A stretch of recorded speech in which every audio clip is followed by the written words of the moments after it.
Assalamualaikum warahmatullahi wabarakatuh.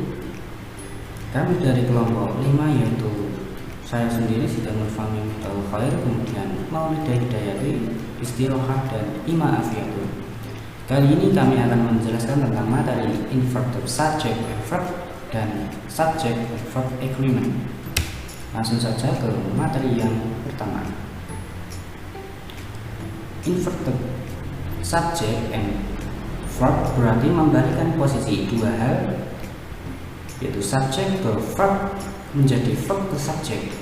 Jadi hanya dibalik, asalnya subjek baru verb, dibalik verb dulu baru subjek.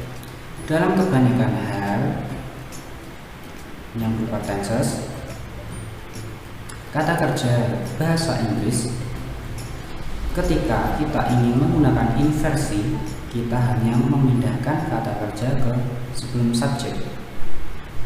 Jadi ini yang dicatat adalah inversi atau kebalikan.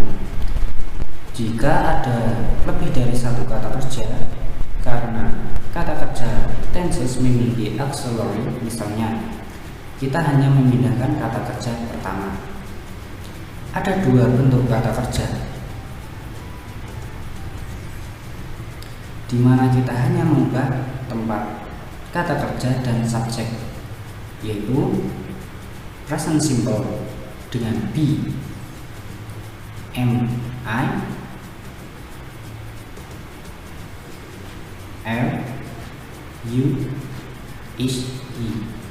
Nah, jadi biasanya kan I am, nah, dibalik menjadi am I. Kemudian you are dibalik menjadi are you. Kemudian yang he is dibalik menjadi is he. Dan yang kedua yaitu past simple dengan be. Nah, ini adalah were you atau was she. Nah, yang asalnya yaitu subjek dulu, kemudian baru verb. You were menjadi were you. She was menjadi was she. Dengan tenses kata kerja lain, kita mengubah tempat subjek dan auxiliary. Auxiliary pertama jika ada lebih dari satu, tidak memindahkan bagian lain dari kata kerja. Jadi ada beberapa tenses atau kalimat yang bisa diinversikan. Yang pertama yaitu present continuous. Jika kita inversikan, contohnya seperti am I going atau are you going. Jadi seperti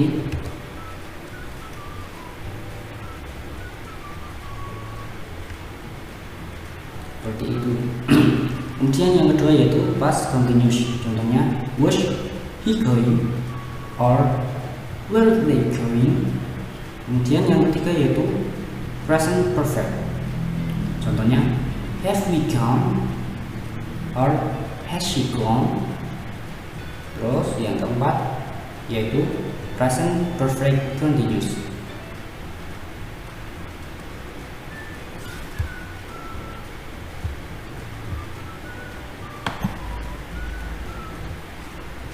Kemudian yang selanjutnya yaitu present perfect continuous. Contohnya has she been going or atau have they been going. Yang kelima yaitu past perfect. Contohnya had you gone. Kemudian yang keenam yaitu past perfect continuous. Contohnya had he been going. Kemudian yang ketujuh yaitu future simple. Contohnya will they go. Dan yang kedelapan yaitu future continuous. Contohnya will you be going. Dan yang kesembilan yaitu future perfect. Will they have gone. Kemudian yang ke-10 yaitu future perfect continuous. Contohnya will she have been going. Dan yang ke-11 yaitu modal verb. Contohnya should I go or would I go or would you go. Jadi ada dua tenses di mana kita perlu menambah do or does or did.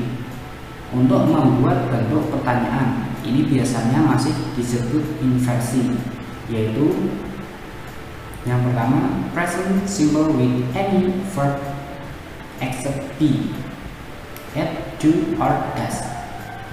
Contohnya, do you go or does he go.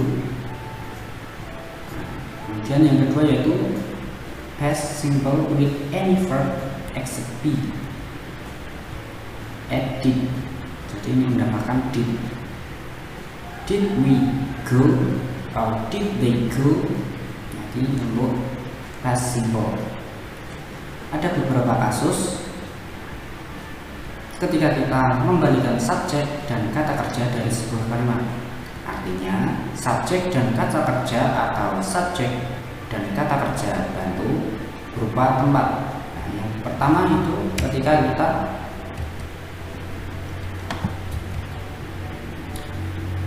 membuat suatu kalimat tanya. Nah, contoh normalnya yaitu they should study English. Subjeknya kan they, kemudian verbnya study. The subject is they is before the verb are. Kalimat tanya, are they study English? The verb is before the subject they. Ini dinamakan inversi atau inverted. Nah, jadi hanya membalikkan subjek dan verb. Jadi dari subjeknya terlebih dahulu, baru verb diinversikan menjadi verbnya dulu, kemudian baru subjek. Yang selanjutnya akan dijelaskan oleh Mbak Istiroha.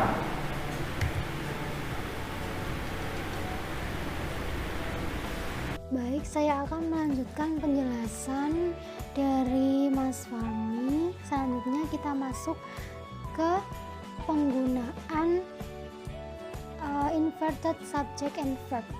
Nah, ada beberapa kondisi di mana kita menginversikan subjek dan juga verb. Yang pertama yaitu saat kita membuat pertanyaan.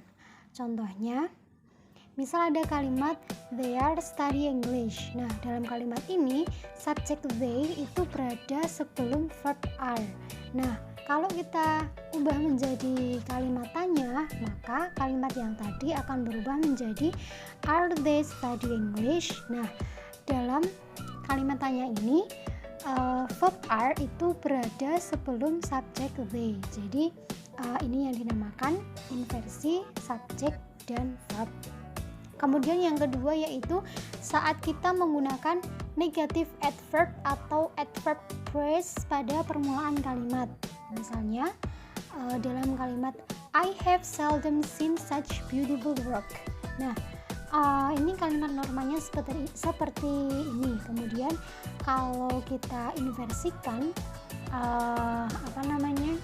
adverb phrase-nya di depan itu menjadi seldom have I seen such beautiful work. Nah, kata seldom ini, kata seldom yang berada di depan ini itu menandakan bahwasanya kalimat ini sudah diinversi. Penggunaan yang ketiga yaitu saat kita menggunakan conditional tanpa kata if. Misalnya pada normal condition itu biasanya kalimatnya if I had been there, this problem wouldn't have happened.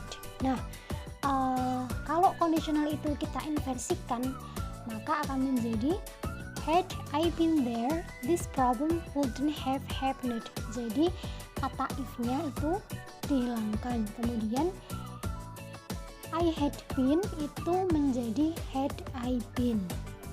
Kemudian penggunaan yang keempat yaitu saat kita menempatkan ekspresi adverbial tempat di awal kalimat. Contohnya pada kalimat all the money we had lost was on the table. Nah, jika kalimat itu kita inversikan maka akan menjadi on the table was all the money we had lost. Jadi kata on the table-nya itu kita taruh di awal kalimat. Selanjutnya adalah subject verb agreement. Subject verb agreement adalah penyesuaian verb atau kata kerja dan subjek dari sebuah kalimat, baik itu subjek tunggal atau jamak. Subjek bisa berupa kata benda, kata ganti, dan lain-lain. Teori dasarnya singular. Baik, selanjutnya adalah contoh subjek and verb agreement. Contoh yang pertama yaitu everyone has or have done his or her homework. Karena everyone termasuk subjek tunggal, maka kata kerjanya juga harus tunggal, sehingga jawabannya adalah has.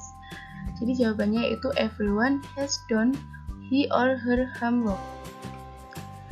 Contoh yang kedua yaitu Mary and John usually plays or play together.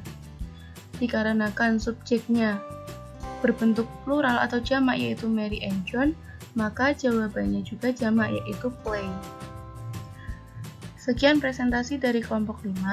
Kurang lebihnya kami mohon maaf, semoga dapat bermanfaat. Wassalamualaikum warahmatullahi wabarakatuh.